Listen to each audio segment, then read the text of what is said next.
is CGTN, China Global Television Network.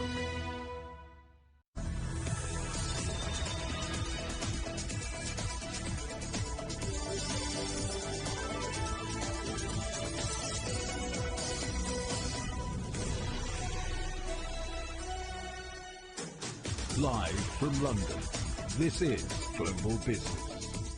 Hello, welcome to the program. I'm Jamie Owen. And I'm Andrew Wilson. Our top stories. Ukraine's port of Odessa is hit by Russian missiles. It's a key target for Russia, and the city's fall would cut Ukraine off from the Black Sea. Our other headlines: the biggest weapons deal since World War II. President Biden signs the Lend-Lease Act, speeding arms shipments to Ukraine.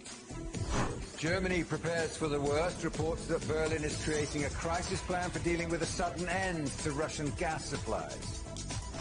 A warming world, a dire prediction from climate scientists who've given their latest update on climate change. And the Queen's speech without the Queen. Prince Charles outlines the UK government's plans, growing the economy and the cost of living crisis among the priorities.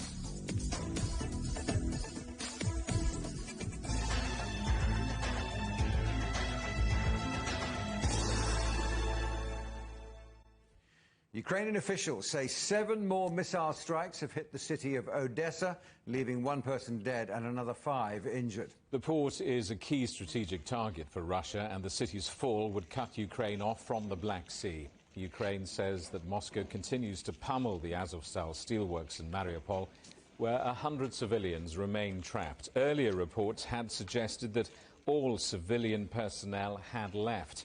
Well, let's talk now to the Associated Press correspondent John Gambrell in Lviv. John, what's the latest you have from Odessa? Odessa's been targeted over these last couple of days, and last night we saw the Russians, even with an aircraft fire, hypersonic missiles to hit the city. Now, this comes after these days of attacks and really signals sort of a change in how Russia is viewing Odessa in the wider war here. One idea that analysts have is that Russia may want to try to expand its territory that it has across the south of Ukraine to cut that country entirely off from both the Sea of Azov as well as the Black Sea, which could impact Ukraine's ability to ship grain abroad and kind of fuel this food crisis that we're seeing with prices right now. Or there's also the idea that Russia may want to try to increase a land bridge between the territory that it holds now in Ukraine to the separatist region that's in Moldova, where we've had and seen those mysterious explosions over the last couple of weeks there. Now, Russia also, as a third option, could be just trying to tie up Ukrainian forces to keep them away from the front lines in the east. The more chaos they sow in the west, the more Ukraine has to station its troops there, just in case. We're also hearing that, contrary to earlier reports, civilians are still trapped in the Mariupol steelworks. That's right, and that's probably a big surprise for international organizations like the United Nations and the International Committee for the Red Cross. They had been involved in a couple of these evacuations that saw hundreds leave the steel mill in Mariupol that's been besieged for weeks by Russian forces that continue to bomb it from the air, from the sea, and from the land. Now, just today, we had a Ukrainian official say that there may be another 100 people there. It may sound impossible that you could miss these people, but you have to keep in mind that this steel plant is the size of a city in and of itself, and it has some 24 kilometers of tunnels underneath it, vast network deep underground that the Ukrainian fighters there may not even be able to reach all of right now after these bombardments. So that raises the question if there's more civilians, and it also changes the calculus potentially for Russia, which may have been trying to beat back these Ukrainian fighters to properly seize the town and free up its own forces. John, can we talk about the wider picture across the whole country? The United Nations suggesting the civilian death toll from this war is far higher than reported. Today, a UN official did bring this up and said that some 3,381 civilians had been killed so far in the Ukraine war, but she cautioned that this was probably a lower number than what actually had happened. Now, the reason for that is Ukraine, as well as international observers, still aren't able to get into some of these battlefield zones. And in the last couple of days, we've had real high casualty numbers come from attacks, such as this attack that targeted a school where some 60 people are feared dead. They're still trying to dig out the rubble from there to find the bodies. And even today, one Ukrainian official said near the town of Izium, which is a node in the Russian front line, that they found a 5-story building that collapsed after a Russian attack that apparently had 44 people inside of it. And we're still trying to get more information about that. So potentially the more territory that Ukraine takes back, the more civilians they may find dead. John, thanks for that. John Gambrell of the Associated Press in Lviv. The Russian economy is facing its worst contraction in almost 3 decades. That's according to a leaked internal forecast by Moscow's finance ministry. The document predicts a 12% collapse in GDP this year as the country is targeted by Western sanctions following the invasion of Ukraine. Our correspondent Stuart Smith is in Moscow. A reminder that reporters in Russia are working under laws that restrict what they can say. Stuart, good to talk to you. What's Russia had to say about this report? Well, if this report is accurate, then it would mean that the best-case situation for Russia's economy this year is that it will face an 8% contraction and a worst case, over 12%. It also, in this report, allegedly says that inflation is likely to go up to 20%. Prices rising by 20%, and that's an average, so some would be even higher than that, notably electronics and foreign imported vehicles, as we've seen already so far in Russia. And then that would mean that there is going to be a growth or lack of growth, wiping off around a decade's worth of GDP from Russia's economy, bringing it back to around the level of 2012. And it would also mean that this is the most pessimistic forecast by any public institution here in Russia so far. But I say if it's accurate, because the Ministry of Finance, where this report is allegedly meant to have come from, according to journalists here in Russia, it says that this is not an accurate report and is looking into the source of the leak. It gave instead a reassuring statement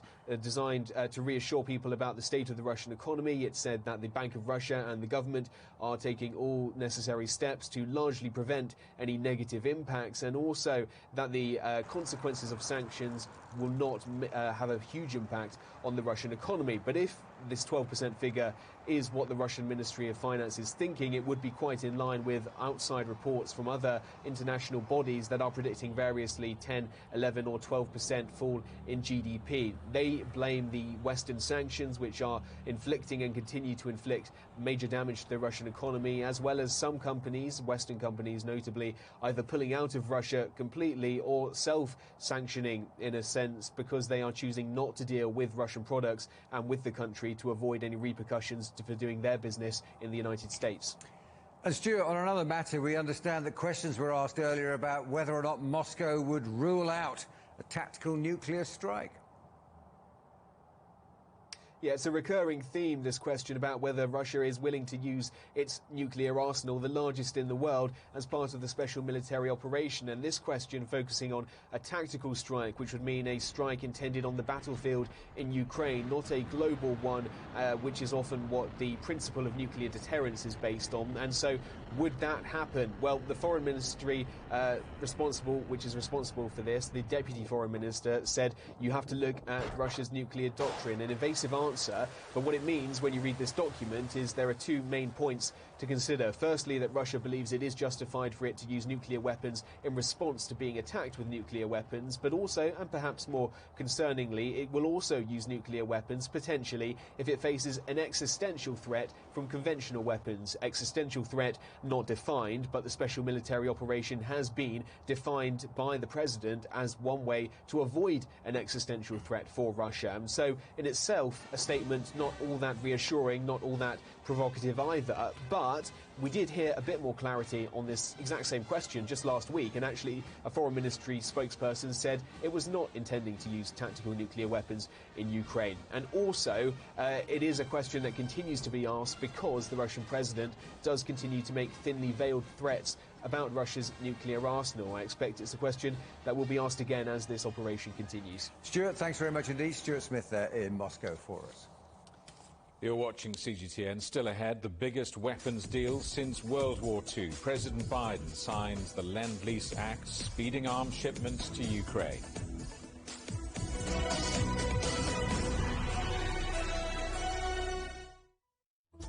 Search CGTN Europe wherever you get your podcasts to subscribe to the Agenda podcast. The Agenda with me, Stephen Cole, always gets to the heart of the story. Just subscribe today and listen now.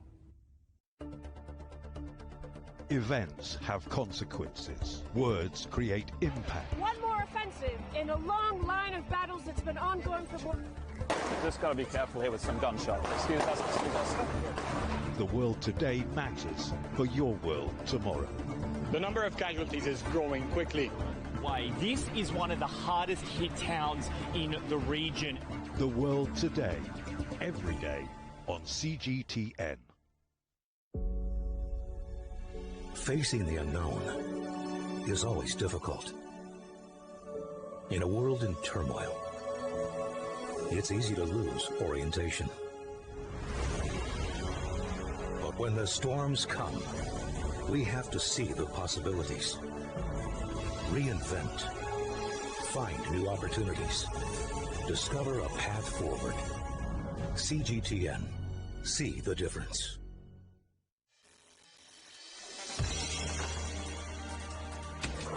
The world has changed under the pressure of the pandemic.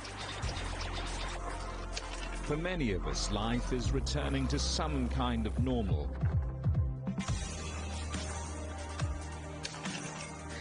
As we're adapting to changes in all of our lives, let Global Business Europe be your guide to the new normal. Join us weekdays on CGTN. That first. Welcome back to Global Business Europe.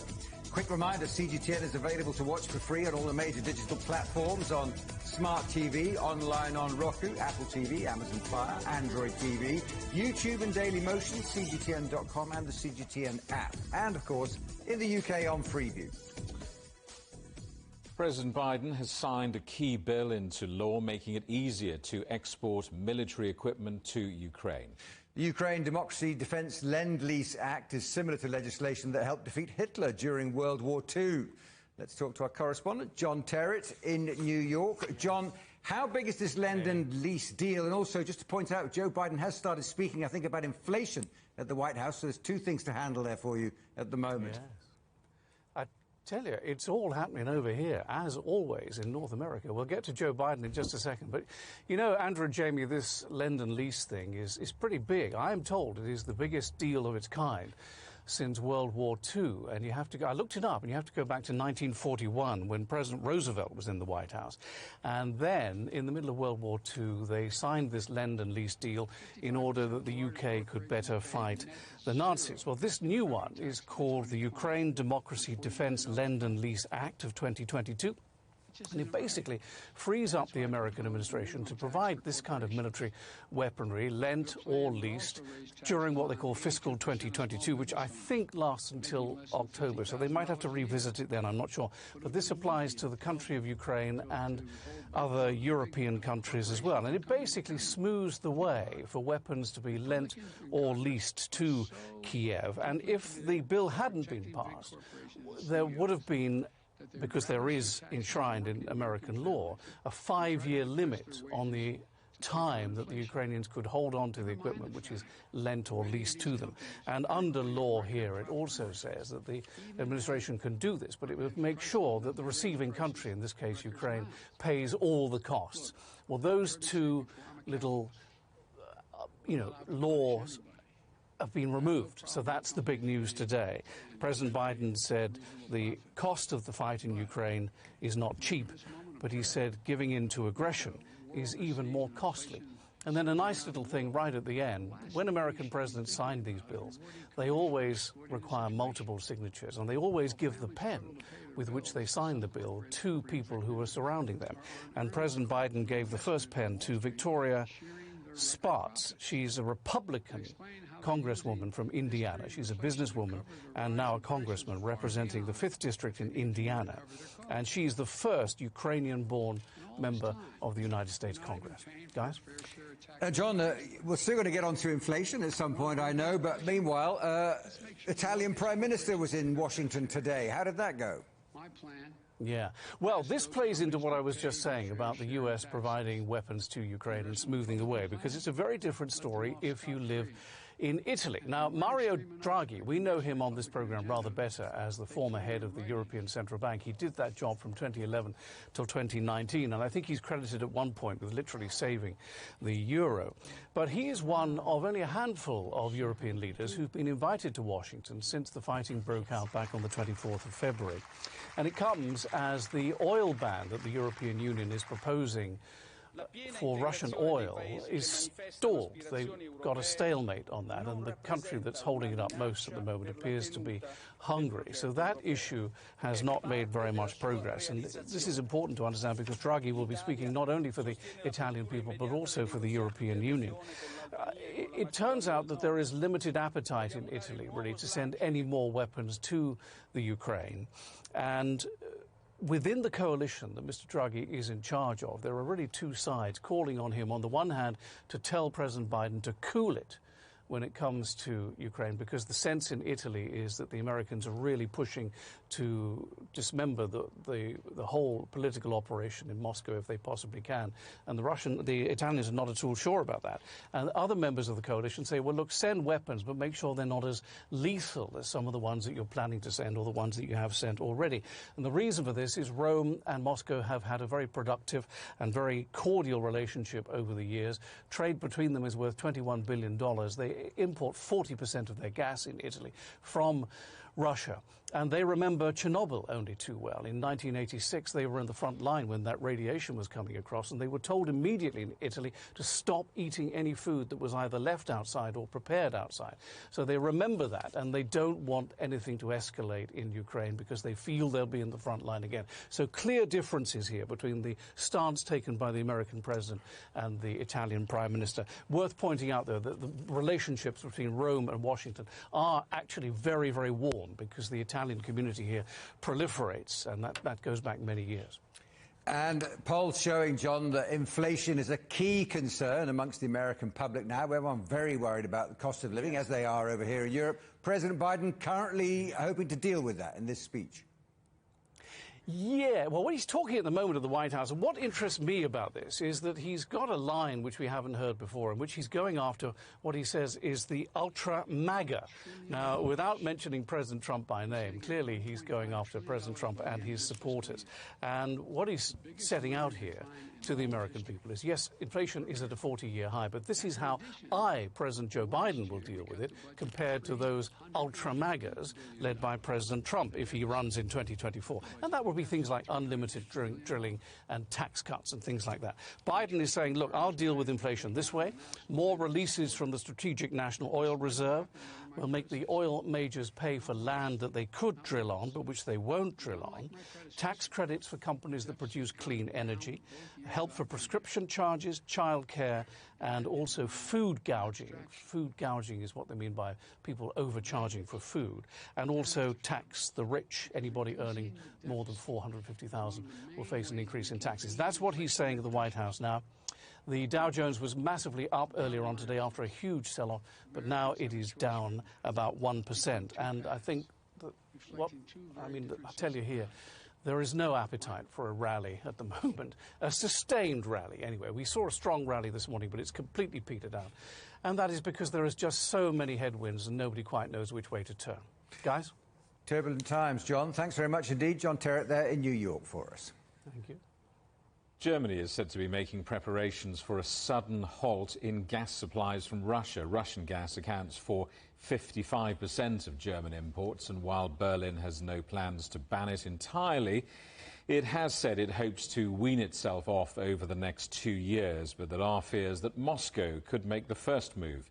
Let's talk to our correspondent Trent Murray, watching events for us in Berlin. Trent, what exactly do these plans entail?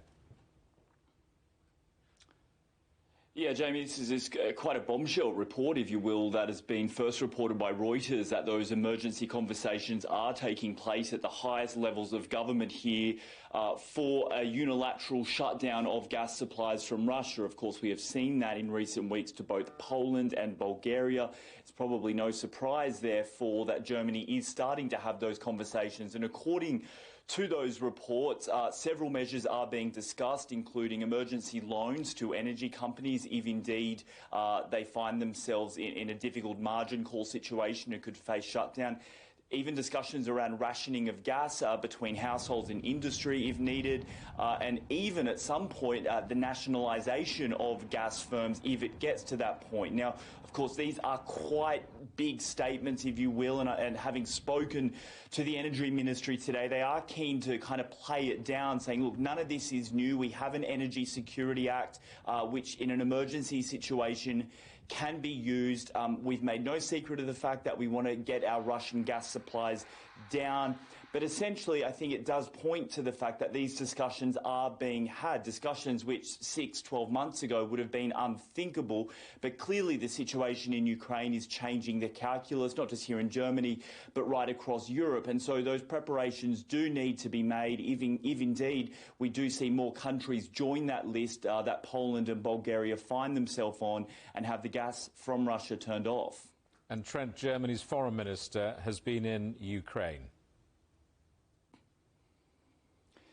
Yeah, a very important visit, I would say, Jamie. She's the highest-ranking member of the German government that has visited Ukraine since this new round of fighting began when Russia launched its large countrywide-scale military operation.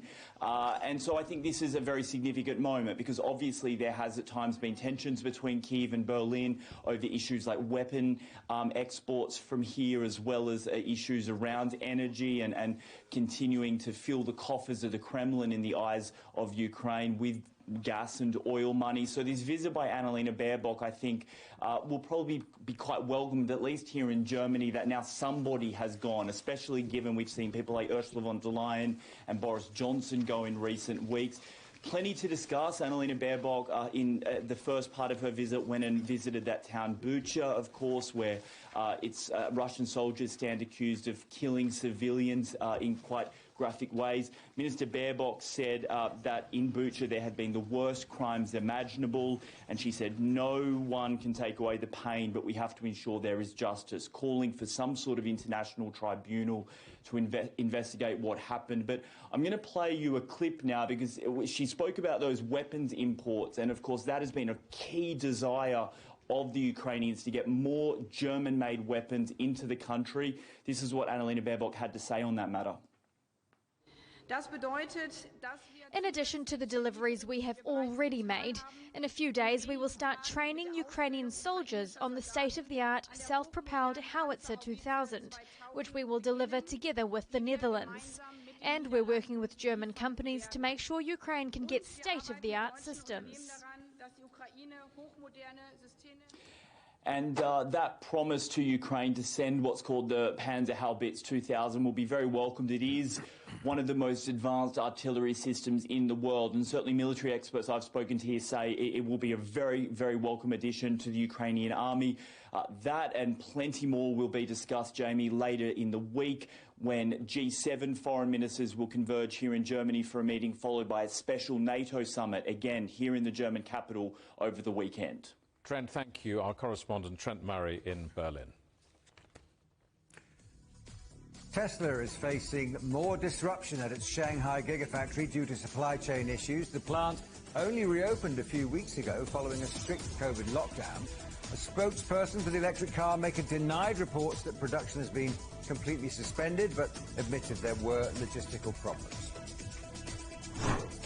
Peloton has reported a net quarterly loss of $757 million, along with a weak sales outlook caused by softening demand. Shares of the fitness equipment and subscription firm fell 10% on the news. Peloton is warning it could be forced to raise membership costs. And Bitcoin has briefly fallen below $30,000 for the first time since July 2021. The digital currency is down more than 50% on its November peak. The tumble comes as investors turn their backs on riskier assets amid interest rate hikes and sluggish growth. Total crypto market value is now below $1.5 trillion, less than half of its all-time high.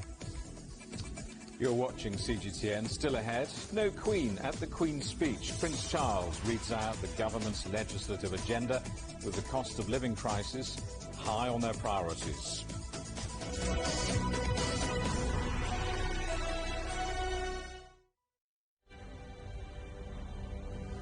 It is now important that all of us in Europe act very swiftly. Fines for the non-vaccinated will most likely be between $1,000 and $4,000. The new Omicron variant circulating in southern Africa.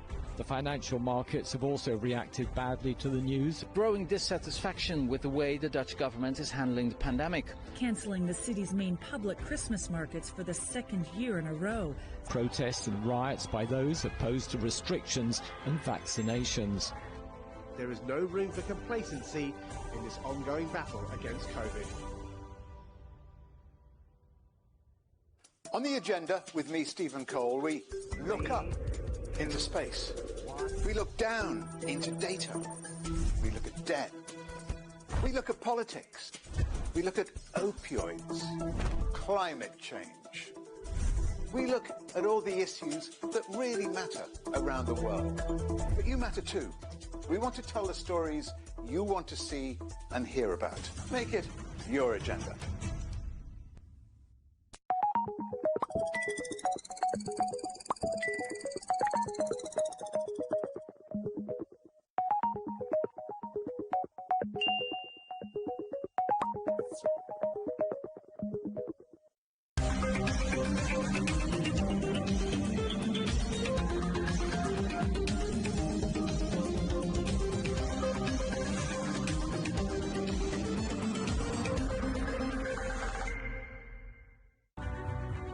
The agreement is signed.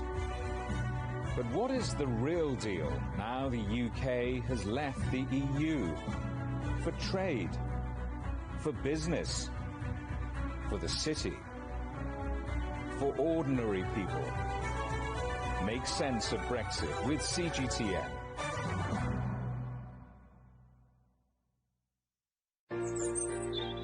Ever wondered what's the difference between a bear and a bull market? Where are the cash cows?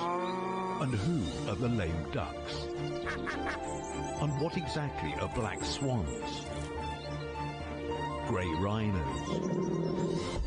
And unicorn companies?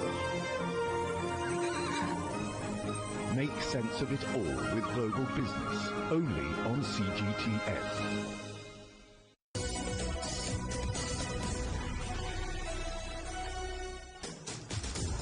Hello, welcome back to Global Business Europe with Jamie Owen and Andrew Wilson. Our top stories. Ukraine's port of Odessa is hit by Russian missiles.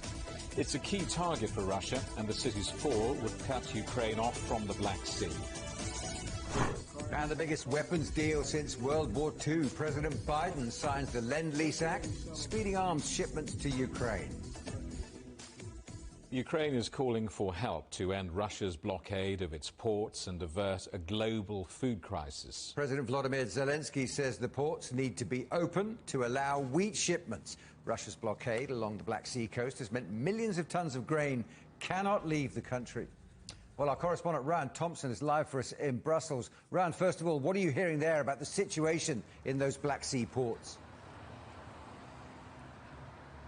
Hi there, Andrew. Well, frankly, 4 of the key ports along the Black Sea in Odessa are closed. The Ukrainian President Volodymyr Zelensky called last week for them to be shut down because he said they needed to get control of them in order for them to operate continuously. That has been the problem because it's really a twofold situation here, Andrew. In one sense, we have the Russian naval blockade just off the coast of Odessa in the Black Sea, really making it difficult for these ships to come in and out of the port, to pick up supplies, but also to dump them off. I apologize for the noise there. On the second end of this problem, though, it's also the fact that Odessa has increasingly become subject to Russian missile strikes. They've picked up in recent days and weeks, and that's really impacted the actual exports and the operations at the port. We saw one of those Russian missile strikes actually target a depot that was key on the port. So that is why Ukrainian President Volodymyr Zelensky announced the port closure last week, saying it was a difficult situation, something he didn't want to do,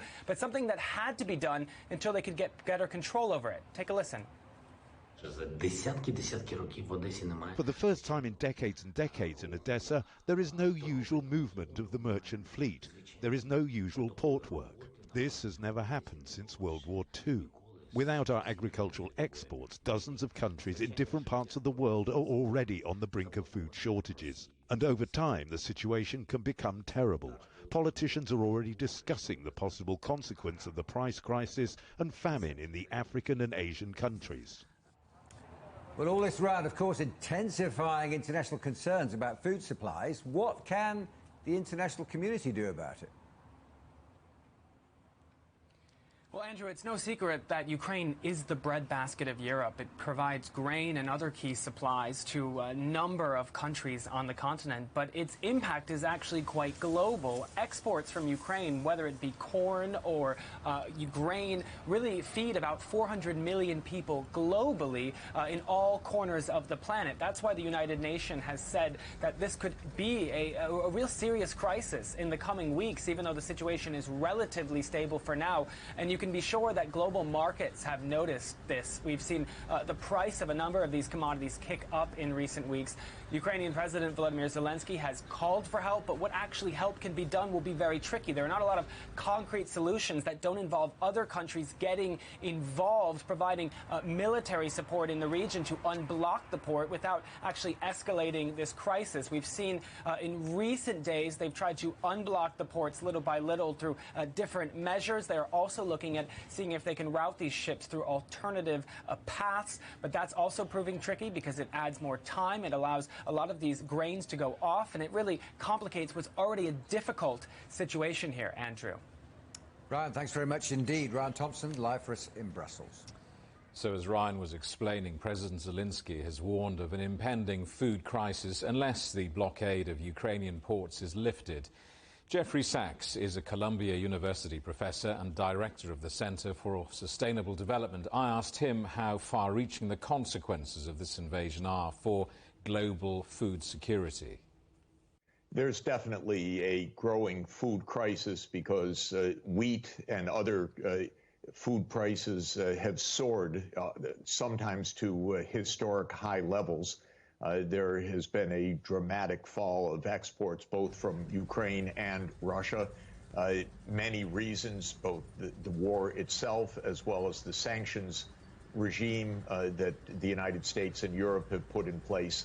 So there's a massive disruption to the global food supply in the short term, also to the flow of fertilizers to grow food in the future. And it hurts the most the poorest countries. And in practical terms, what does that look like? I mean, give us an idea of what this looks like a year down the road. I hope we don't have a year down the road of this sort. We need to get Ukraine and Russia back to the negotiating table. They were actually close to reaching an agreement by reports that were heard at the end of March.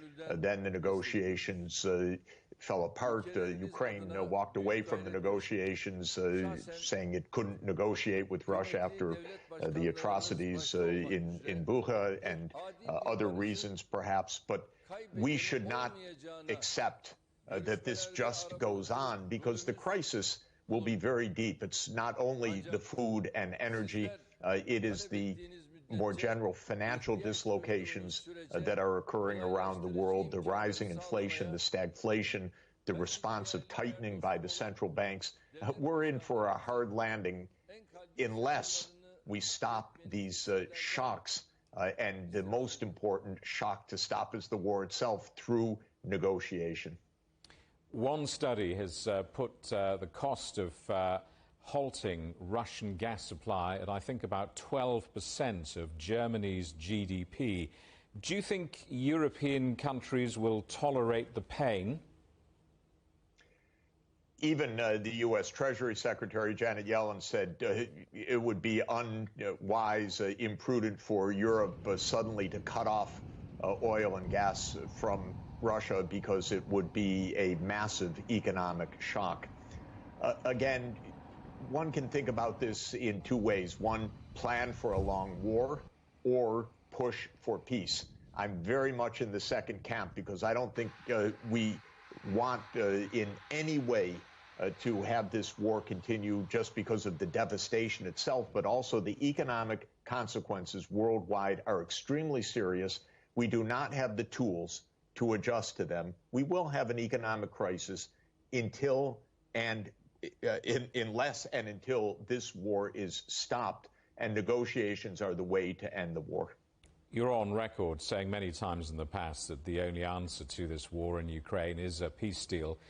But what does that look like? What is acceptable on both sides?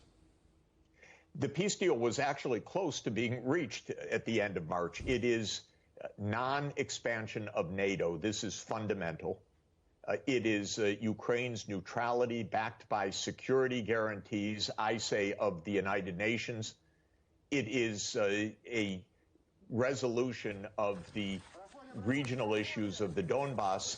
And there were Minsk agreements, Minsk I and Minsk II, that provide a framework even till today, and other territorial issues like the Crimea. But these are solvable problems. These are not reasons for an ongoing, devastating war. And we heard reports at the end of March that both sides were close to an agreement, then it stopped, and it needs to get back on track. Economically speaking, can Russia afford the isolation that it's plunging into? We don't really know how much isolation. It is not by any means total isolation, because most of the world is not on one side or another. Most of the world has economic trade with Russia and wants that to continue. So the isolation is with the West, so-called, which means the United States, UK, European Union, Japan, Korea, Singapore. But it is not with China, India, much of the rest of Eurasia, much of Africa, and so forth. And so I don't think that it is a comprehensive isolation. When the United States in the past has tried to comprehensively isolate other countries like North Korea or Iran or Venezuela, it doesn't really work. French President Emmanuel Macron has been discussing a proposed EU embargo on Russian oil with Hungarian Prime Minister Viktor Orban. The European Union is hoping to persuade Budapest to drop its opposition to the ban. Our correspondent Giles Gibson is in Budapest for us. Giles, French President Macron speaking to Viktor Orban earlier. Do we know what they said?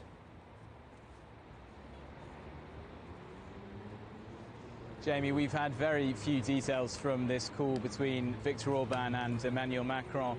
Really just the latest effort in the last 24 hours even from European leaders to try to persuade the Hungarian government to budge on this issue of an embargo on imports of Russian oil. Of course, on Monday evening we had Ursula von der Leyen, the President of the European Commission, with this hastily arranged last-minute trip flying into Budapest to meet with the Hungarian Prime Minister Viktor Orban. In the wake of that, she put out a tweet saying that we made progress, but further work is needed.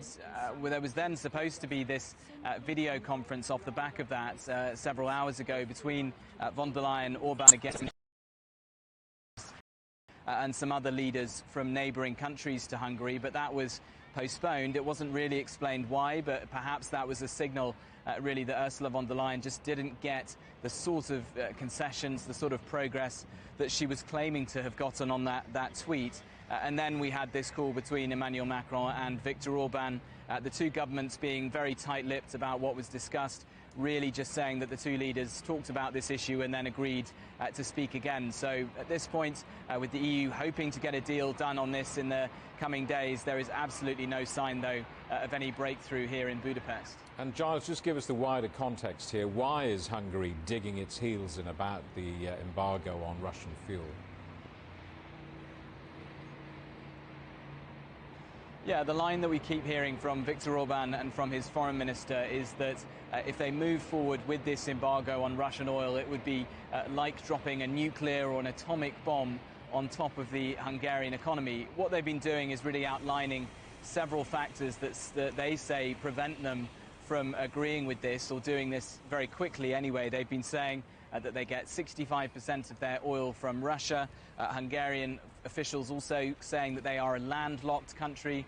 You know, they rely on getting their oil from existing pipelines, so they just cannot move as quickly as some other countries to diversify away from Russian oil countries such as the Baltic states that have, really, well-operated sea access, ports to bring oil from different parts of the world. And finally, they've also been talking about their refineries, just saying basically that many of their refineries are just so geared towards Russian oil rather than oil that comes from other parts of the world. They are not unique in that situation. Other countries in the EU, such as Slovakia, such as the Czech Republic, are also in that situation, but they have been making signals that they are willing to agree to this if they get an exemption until the end of 2024, for example. But the Hungarian government has not been making any sort of signal like that. So far, they are still digging in their heels as the EU tries to get some sort of a deal here. Giles, thanks for that. Our correspondent Giles Gibson in Budapest.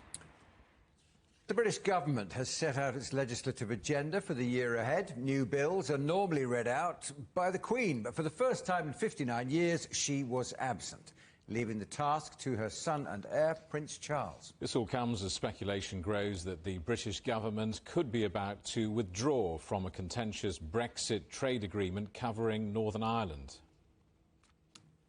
Let's talk to our correspondent, Naweed Jabarkal. Naweed, a very different day in Westminster. A Queen's speech without the Queen. That's right, Andrew. This is a historically symbolic day in UK politics because it's the day when the government gets to set out its plans for the year ahead. The Queen, as you say, not in attendance. The first time that's happened in almost 60 years. That's because of poor health. It is the latest in a string of events, public engagements that she's had to miss over health concerns. But Prince Charles standing in and reading the statement instead.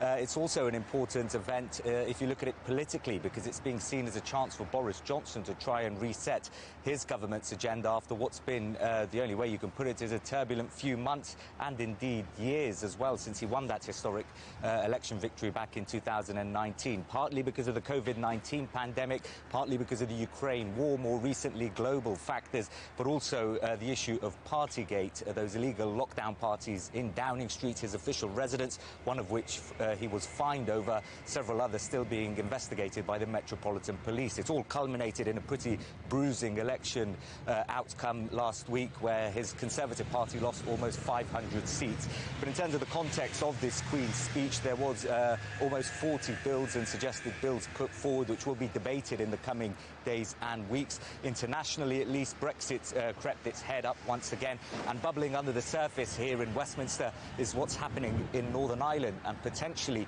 not just the ramifications for the Constitution here in the UK, but far further afield as well. For the first time in nearly 60 years, a Queen's speech without the monarch herself. Because of mobility issues, 96-year-old Queen Elizabeth didn't open Parliament this year, giving special permission to her son Prince Charles and grandson William instead. My lords, pray be seated. Away from the pomp and pageantry, this is about the government of the day, led by the Prime Minister, unveiling its agenda for the year ahead. 38 new laws were put forward, including the Brexit Freedoms Bill, which aims to rip up existing EU legislation. Boris Johnson says it'll cut more than $1.2 billion of red tape for British businesses. Her Majesty's government will continue to seize the opportunities of the United Kingdom's departure from the European Union to support economic growth. Regulations on businesses will be repealed and reformed. A bill will enable law inherited from the European Union to be more easily amended. The pledge to deal with the Northern Ireland Protocol will also be watched closely in Brussels. The agreement has kept the UK nation in the EU's single market for goods, leading to costs and confusion for businesses and political deadlock. Following its loss in elections last week, the main unionist party in the territory, the DUP, says it won't join a new government until the issue's sorted. The EU actually has moved on important matters that we know that the public in Northern Ireland were most concerned about. For example, the supply of medicines. So it's interesting that the British government is stressing and perhaps exaggerating the problem a little bit rather than seeing it as being resolved anytime soon. Officials in London are reportedly preparing to scrap parts of the protocol as soon as next week. That may appease the DUP, but could lead to legal action by Brussels and even a trade war.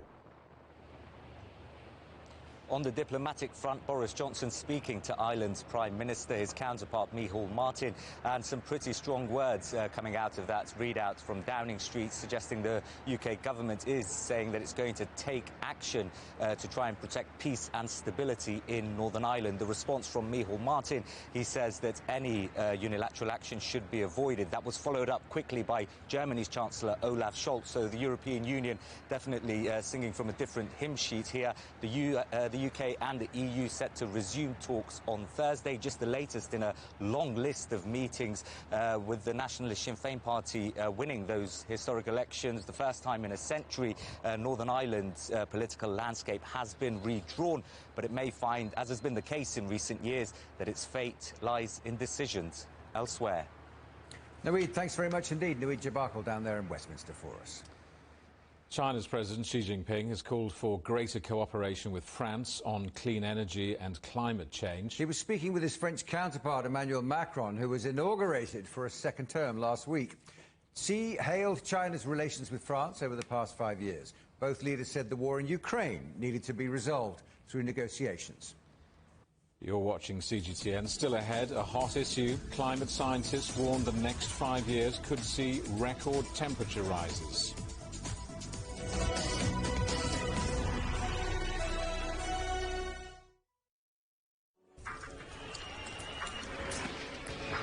This is it. I'm just about to be shot. Tents here, bottles are being thrown. As they do so, there are about 3 critical bridges here in Malawi. That's one of them. We're going to cross that bridge. As you can see behind me, police forces who are replying with gas. Gas just came in. Tear gas. So it's all begun now. Divisions leading the charge into West Mosul have brought us here. Just got to be careful here with some gunshots. This is where most of the fighting has been concentrated. Is the front line now after 9 days of fighting? We're about 2 to 3 kilometers from the front clear line. View of this front line position.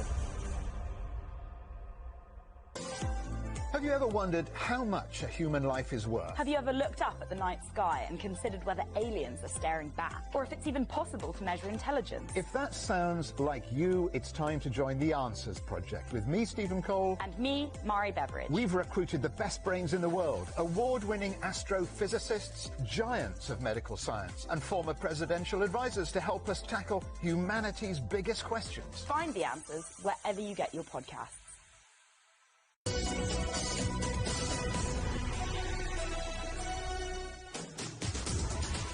Hello, welcome back to Global Business Europe. A dire warning from climate scientists who've given their latest update on global warming. Just a reminder, through the Paris Agreement on climate change, the world is supposed to be trying to limit temperature increases to 1.5 degrees above pre-industrial levels. That's considered the tipping point at which climate impacts become increasingly harmful.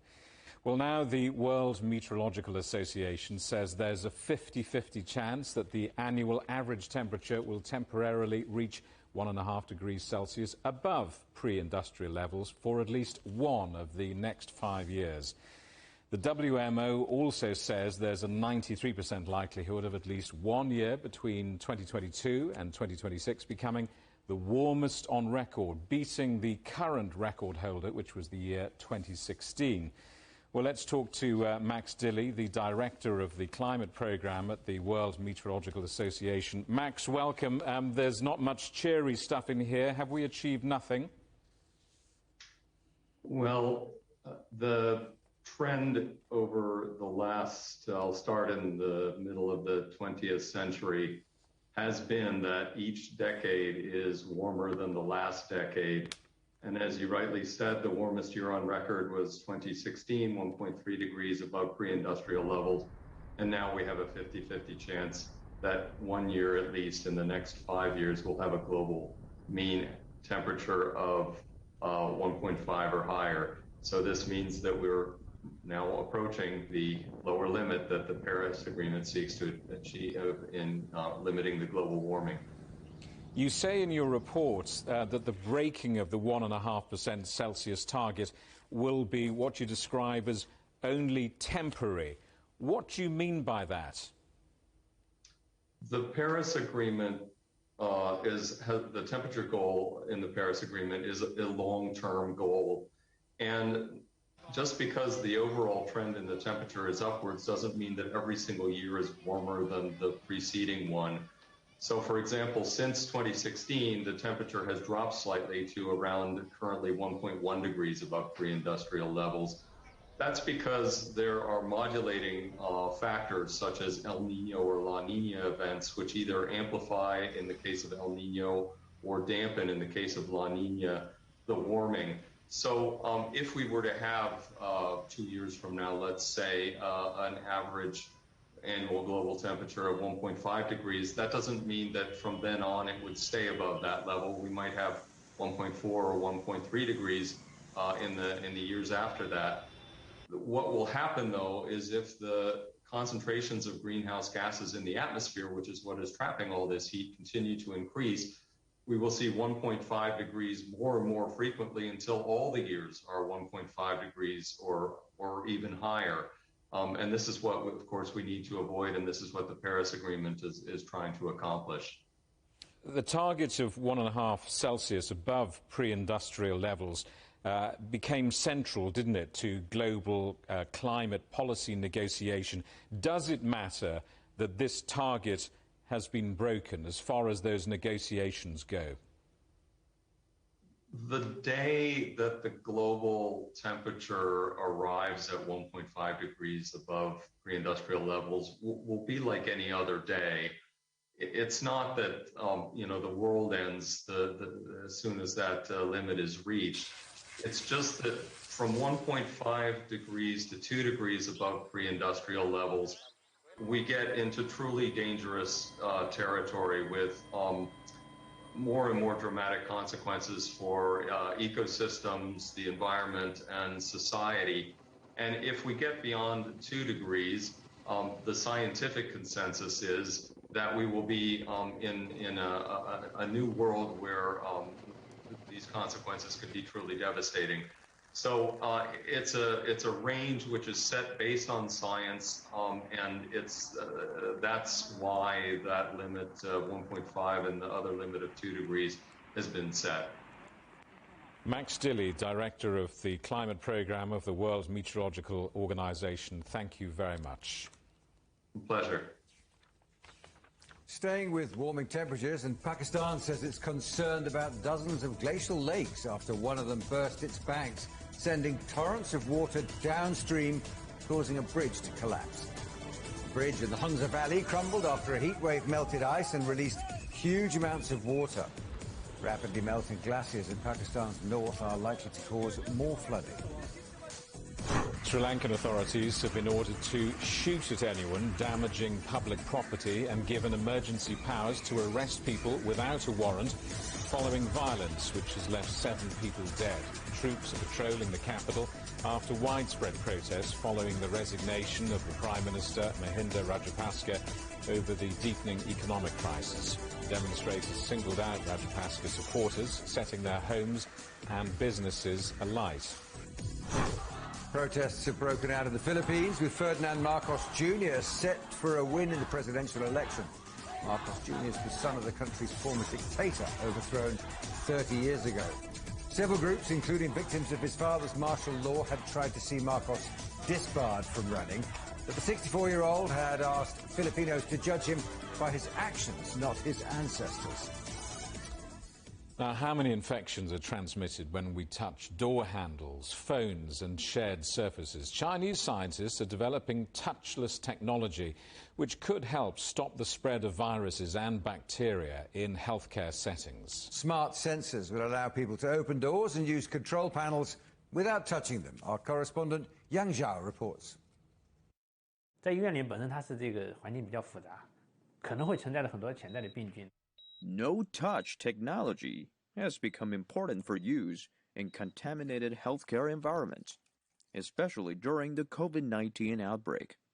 不同的人去碰触这些同样的这个物体，可能会带来，真的有可能会带来一些交叉感染。能不能采用一种方式，就是我不需要碰到这个门的东西，或者不用碰到其他物体，我就可以来对它进行一些控制。As humans rely more and more on machines to help them, smart sensors are playing a key role, since they can effectively translate various signals from the human body into information the machine can recognize. Well, most sensors generally detect signals through direct contact, such as a pressure sensor. Here at this Smart Sensor Lab is something different. You can control the light and even write on the screen without touching it. 实际上我们这个工作呢，它是基于这个湿度，就是这个水蒸气，特别是我们这个手指的指尖，它肯定是有这个足够的这个水蒸气分布的。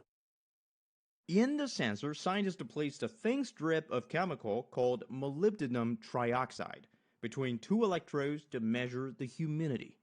The metal oxide can absorb the water in the air, which was provided by your finger. When it's become moist, its resistance will lower, allowing stronger electric currents to get through. In this way, humidity information will be converted into an electrical signal. 所以吸附到这个水蒸气之后，就电阻发生变化。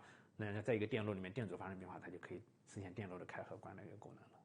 The new design provides a new alternative to no-touch technology. This prototype sensor allows us to write on a notepad on your computer to unlock the cell phone without touching anything. But of course, it still needs a lot of work for this idea to be turned into a real device. 本身这个三氧化物这个材料，实际上它的敏感性不是特别的好。然后我们是把它做成了这种纳米结构的这材料啊，我们就说我们把它本来一个器件把它做成阵列，增加它的单面积，实际上也可以对它的这个湿度有所改进，也就会让它有更多的机会和这个水分子去接触。所以呢，这样的话，它的这个敏感性实际上是非常好的，这个响应时间也是非常快。Unlike traditional sensors that have been installed on heavy and rigid surfaces, these sensors are more flexible, twistable, and even stretchable. 因为它们做在塑料片上的，它的这个厚度是非常薄，你实际上是可以通过这种印刷的方式去做，像印报纸一样，我去印刷这个器件。把它印报纸平常用的是墨水，就是那种黑白的墨水，你把这个墨水换成我们的这个电子材料，对吧？你可以打印出这个活性的材料，打印出电极。With the high transmission rate of the coronavirus, hospital-wide infection has been widely reported. This cluster of infections have become a big challenge for medical staff around the globe. Measures to control the spread of infection inside hospitals has become more urgent. 前些年有一次我去医院，经过医院你穿到很多楼层，然后你要不停的去碰各个门的把手，然后你需要去推那些门。因为我本身是做柔性电子的，我希望就是说我能不能像做一个贴片一样的，把我做的这个传感器，柔性的这个传感器往门上一贴，随手挥一挥，它就可以控制了。Sheng Guozhen from the Chinese Academy, ending that report by Yang Zhao. And finally, a kiss on the hand may be quite continental, but iconic artworks are a collector's best friend. This portrait of Marilyn Monroe has become the most expensive piece of 20th century art ever sold, fetching $195 million at Christie's in New York. It was painted by the pop artist Andy Warhol 2 years after the actress's death. Christie says all the proceeds will go to a charity which works to establish healthcare and education programs for children around the world. And that's it for Global Business Europe. Thank you for watching. Coming up next on CGTN Africa Live, we'll see you again tomorrow, same time, same place, from all the team in London. Goodbye. Bye.